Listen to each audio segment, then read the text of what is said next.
हरि ओम। दूसरे एपिसोड में आपका फिर से स्वागत करते हुए खुशी हो रही है, जिसमें भगवद गीता के अध्याय 9 की महान सामग्री को और समझाया गया है। इसे महाकाव्य का हृदय माना जाता है। यह 18 अध्यायों के मध्य में दिखाई देता है। विषय वस्तु इतनी गंभीर सोच से उत्प्रोत है कि यह वास्तव में जीवन के सबसे चौंकाने वाले प्रश्नों को जानने और उनसे निपटने में रुचि रखने वाले और उत्सुक किसी भी व्यक्ति के लिए एक सम्मोहक अध्ययन बन जाता है। वास्तविकता की चुनौतियाँ, अमरता की वैधता, जीवन और मृत्यु की अनित्यता। जिन 3 चुनौतियों का मैंने अभी उल्लेख किया है, उनके उत्तर खोजने के लिए पूरी दुनिया वेदांत के पूर्वी ज्ञान की ओर मुड़ गई है, जिस आधार पर गीता का निर्माण किया गया है। मैं मानता हूं कि हमारी चर्चा मेरे श्रोताओं की बनावट के कारण केवल कुछ छंदों तक ही सीमित रहेगी। मैं उम्मीद करूंगा कि अधिक से अधिक युवा पीढ़ी अतीत, पूर्व और पश्चिम के महान मस्तिष्कों द्वारा सुविख्यात शाश्वत महाकाव्य गीता का अध्ययन करें। सबसे अच्छा तरीका यह हो सकता है कि सबसे पहले किसी मंत्र को सुने धीरे धीरे। जैसे जैसे आपकी उम्र बढ़ती है, शब्द संरचनाओं और उनके अर्थों के अनुसार खुद को कुशल बनाते जाएं, और उसके बाद शायद अपने 40वें वर्ष में बीच में पढ़ने में सक्षम हो जाएं। पंक्तियां और अंत में उस सत्य की एक झलक समझ पाते हैं जिसे वास्तविकता कहा जाता है, जिसका हम सभी आजीवन पीछा करते हैं। और इसके साथ जियो, इसे बनाए रखो। यह सर्वविदित है कि सफलता को आजकल परिष्कार के उस स्तर के रूप में परिभाषित किया जाता है जिसे व्यक्ति जीवन में जितनी जल्दी हो सके प्राप्त कर लेता है। सांस्कृतिक परिष्कार पढ़े, विश्वस्तरीय परिष्कार और सभ्यता पढ़े। हर कोई यह चुभने वाला प्रश्न पूछता है कि क्या ईश्वर वास्तविकता है? यदि हाँ, तो क्या हमारे लिए अपने स्तर पर ईश्वर से जुड़ना संभव है, हम कितने भी युवा या बूढ़े क्यों न हो? क्या भगवान हमारे साथ प्रतिध्वनित होंगे? यदि हाँ, तो कैसे? क्या पात्रता मानदंड हैं? क्या हमें जीवन शैली में बदलाव करना होगा? उम्र बढ़ने के साथ मन शरीर का संबंध कैसे बदलता है?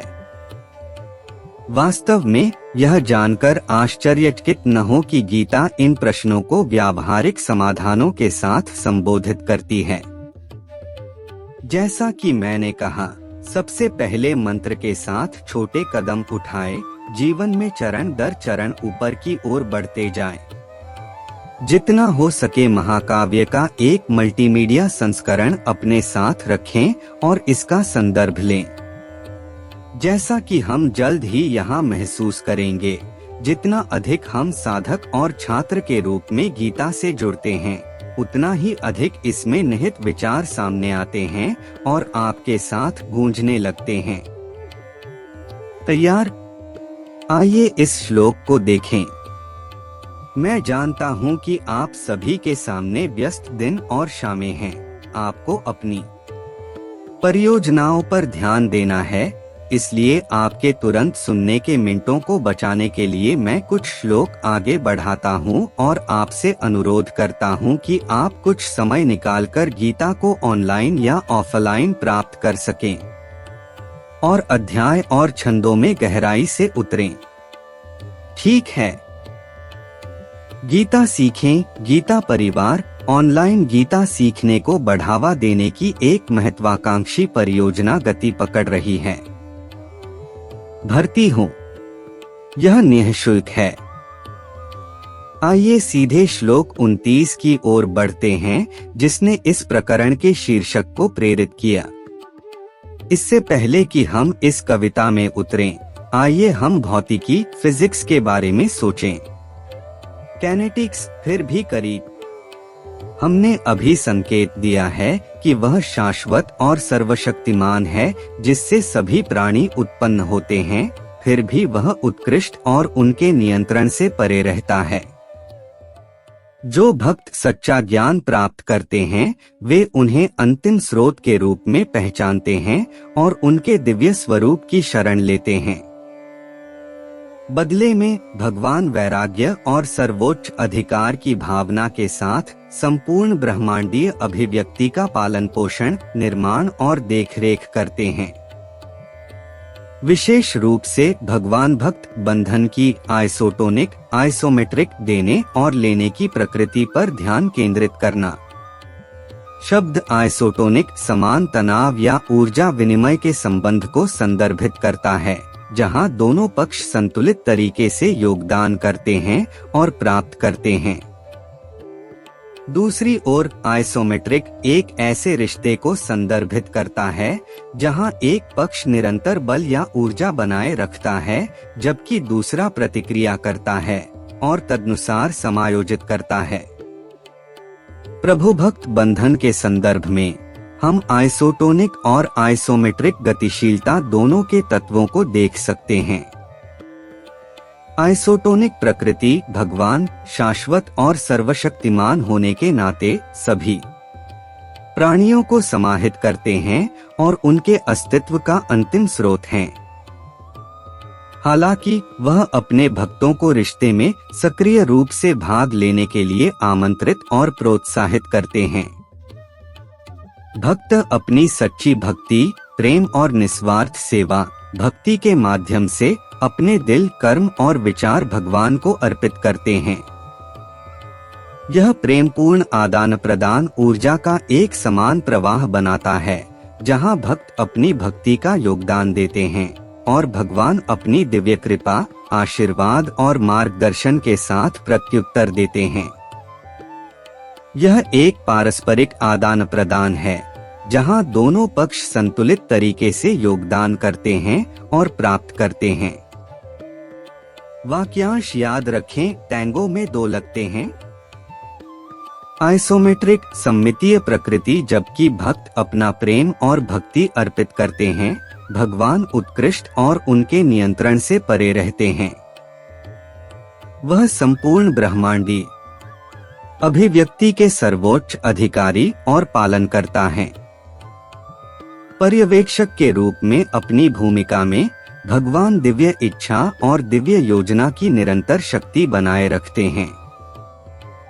भक्त अपने अहंकार और व्यक्तिगत इच्छाओं को त्याग कर अपने जीवन और कार्यों को उनकी दिव्य इच्छा के साथ जोड़कर इस निरंतर शक्ति का जवाब देते हैं। वे स्वयं को प्रभु की इच्छा के अनुसार समायोजित करते हैं और उनके उद्देश्य को पूरा करने का प्रयास करते हैं। रिश्ते की यह सममितीय प्रकृति उनके सर्वोच्च अधिकार को स्वीकार करते हुए भगवान द्वारा निर्देशित और निर्देशित होने की भक्तों की इच्छा को दर्शाती है।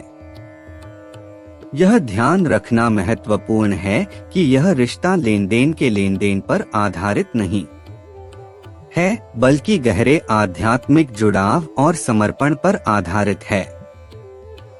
भगवान की कृपा और आशीर्वाद किसी भी बाहरी कारक से स्वतंत्र उनकी असीम करुणा और दिव्य प्रेम से भक्तों को प्रदान किया जाता है। भक्त अपनी भक्ति और समर्पण के माध्यम से दिव्य कृपा और मार्गदर्शन प्राप्त करने के लिए खुद को खोलते हैं, जिससे भगवान कृष्ण की दिव्य उपस्थिति से उनका जीवन बदल जाता है। कुल मिलाकर भगवान कृष्ण और उनके भक्तों के बीच संबंध में आइसोटोनिक और आइसोमेट्रिक दोनों प्रकार की गतिशीलता शामिल है, जहां भगवान के सर्वोच्च अधिकार और अतिक्रमण को स्वीकार करते हुए प्रेम, भक्ति और दिव्य अनुग्रह का पारस्परिक आदान प्रदान होता है। यह प्रेम, विश्वास, समर्पण और दिव्य साम्य पर बना एक बंधन है जो भक्तों को आध्यात्मिक विकास, प्राप्ति और परमात्मा के साथ मिलन के मार्ग पर ले जाता है।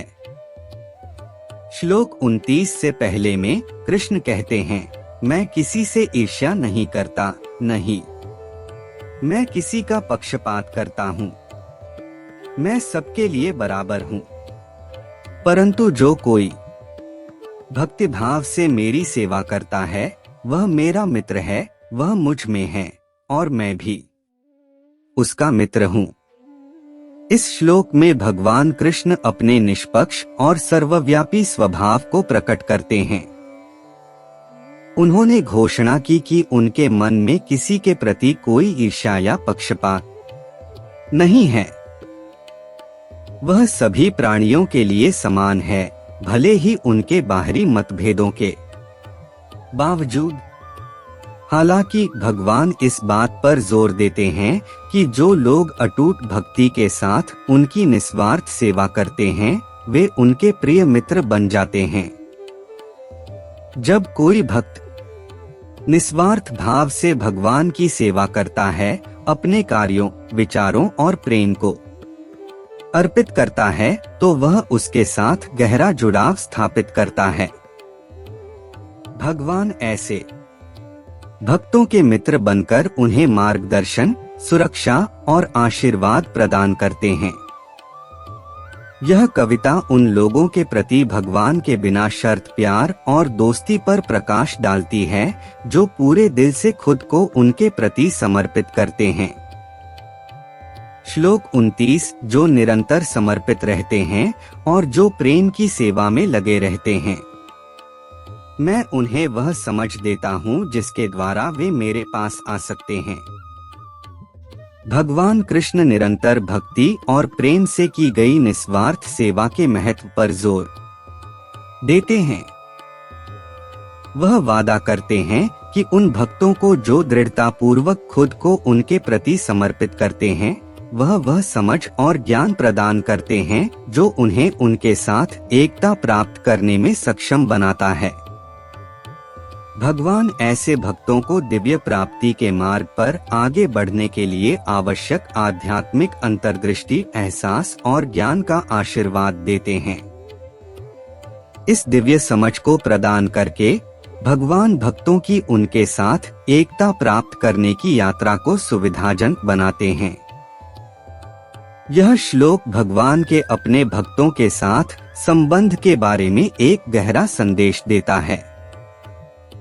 भगवान कृष्ण अपनी निष्पक्षता की घोषणा करते हुए पुष्टि करते हैं कि वे बाहरी कारकों के आधार पर व्यक्तियों के बीच अंतर नहीं करते हैं।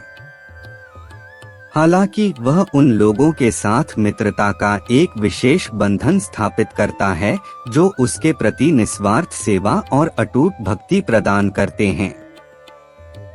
भगवान की समानता की घोषणा एक अनुस्मारक के रूप में कार्य करती है कि प्रत्येक जीवित प्राणी उन्हें समान रूप से प्रिय है।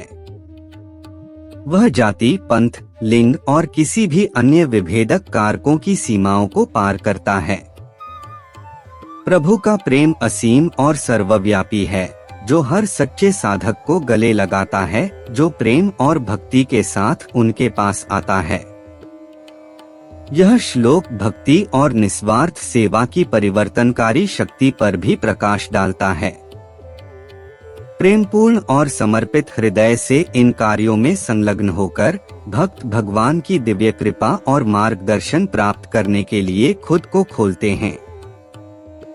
भगवान अपनी असीम करुणा में उन्हें आध्यात्मिक प्राप्ति के मार्ग पर आगे बढ़ने के लिए आवश्यक समझ और आध्यात्मिक अंतर्दृष्टि प्रदान करते हैं। अंततः यह पद अपने भक्तों के साथ भगवान के गहरे संबंध और उनकी आध्यात्मिक यात्रा में उनका मार्गदर्शन करने और उत्थान करने की उनकी इच्छा पर जोर देता है। प्रभु की मित्रता और मार्गदर्शन उन सभी के लिए उपलब्ध है जो सच्ची भक्ति, निस्वार्थ सेवा प्रदान करने और परमात्मा के साथ गहरे मिलन की तलाश में उनके पास आते हैं। वेद, भगवद गीता विज्ञान के आधार हैं, सहयोग के सिद्धांत का शिक्षा देते हैं। समगच्छध्वन, संवदध्वन, साथ चलें, साथ बोलें। इस प्रकार दो समाज जो पहले विपरीत बलों के थे, जिन्होंने अज्ञान की नींद में गिर गए थे, मुख्य धारा में मिल सकते हैं। शास्त्रों में समाहित मूल्यों को निकालकर और धार्मिक पथ में संदर्भिक अंतरों को सुलझाकर भगवद गीता के संदेश का सार धीरे धीरे प्रकट होता है। वेदांत के माध्यम से धार्मिक सीमाओं के पार के अद्वैत एकता को अनुभव किया जा सकता है, जो सभी की मौलिक एकता का घोषणा करता है। यह एक आसान कार्य नहीं है। स्वामी विवेकानंद ध्वनि करते हैं, भगवद गीता के छंदों को निद्रा में सोने नहीं देना चाहिए। हिमालय की गुफाओं में, आश्रमों में और पुरानी ताड़पत्र मस्सी में बस पुस्तकें नहीं, बल्कि मूल्यवान ज्ञान के मार्गों के रूप में जो विश्वव्यापी व्यावहारिक बनाए जाने चाहिए। यह हर ईमानदार खोजक का कर्तव्य है। मैं उन दयालु खोजकों का आभार व्यक्त करता हूं जो इस छोटे वीडियो में भगवद गीता की गहराई को समझने, इसकी सार्वभौमिक महत्वपूर्णता को और एक ही पंक्ति के दूसरे अर्थ में सम्मिलित विस्तारित अर्थ को देखने के लिए उत्सुकता दिखाई है। भगवद गीता न केवल श्रेष्ठ है, बल्कि अधिकतम ग्रंथ भी है, जो अनंत ज्ञान को समावेश करता है। मैं आशा करता हूं कि आप इसकी महत्वपूर्णता पर विचार करेंगे और समाज में इसके प्रसार में योगदान देंगे। गीता के कर्म योग अध्याय में प्रभु ने कार्य में कौशल को जोर देते हुए योग कर्मसु कौशलम कहकर महत्वपूर्णता दी है। यह अवधार्य रूप से आधुनिक कार्यस्थलों के संदर्भ में लागू होता है और आधुनिक प्रबंधन तकनीकों के साथ धार्मिकता के सिद्धांतों को व्यावहारिक रूप से कैसे लागू करना है, इसमें हमें मार्गदर्शन प्राप्त होता है। हम चर्चा कर सकते हैं कि हम किस कार्यक्रम में इसे विश्लेषण कर सकते हैं। श्रुति के छंद में कहा गया है, मुक्तश्चान्यान विमोचेत, जिसका अर्थ है खुद मुक्त होते हुए दूसरों को मुक्ति दिलाएं। आज की दुनिया में जो व्यापक रूप से उत्सुकता पूर्वक उत्तर खोज रहे हैं, उन खोजकर्ताओं तक यह संदेश पहुंचाने की एक महान आवश्यकता है। हम इसी माध्यम का उपयोग करके हवा की गति के साथ शेयर, लाइक, क्लिक और सब्सक्राइब करें। हिंदी में अनुवाद करने के लिए श्री मृत्युंजय जी को हृदय से धन्यवाद। इस चैनल पर ही इस भाषण का मलयालम संस्करण उपलब्ध है। आप विवरण में लिंक ढूंढ सकते हैं। हम इस गीता के सिद्धांत को आधुनिक प्रबंधन तकनीकों के संग व्यावहारिक रूप से कैसे लागू करें, इसके बारे में एक अन्य कार्यक्रम में चर्चा और खोज सकते हैं। हम ईश्वर कृष्ण, योग के सद्गुरु और बुद्धिमान अर्जुन की संगति की प्रार्थना करते हैं और उनके मार्गदर्शन की तलाश करते हैं। मैं श्री कृष्ण को नमस्कार करता हूँ, जगत के शिक्षक को, योग सद्गुरु, सत्य, चेतना और आनंद का प्रतीक, व्रज के निवासियों के प्रिय, धर्म की स्थापना करने वाले और एक वीर पुरुष। योगेशं सच्चिदानन्दं वासुदेवं रजप्रियं धर्मसंस्थापकं वीरं कृष्णं वन्दे जगद्गुरुं। श्रीकृष्णं वन्दे जगद्गुरुं। ॐ श्रीकृष्णार्पणमस्तु।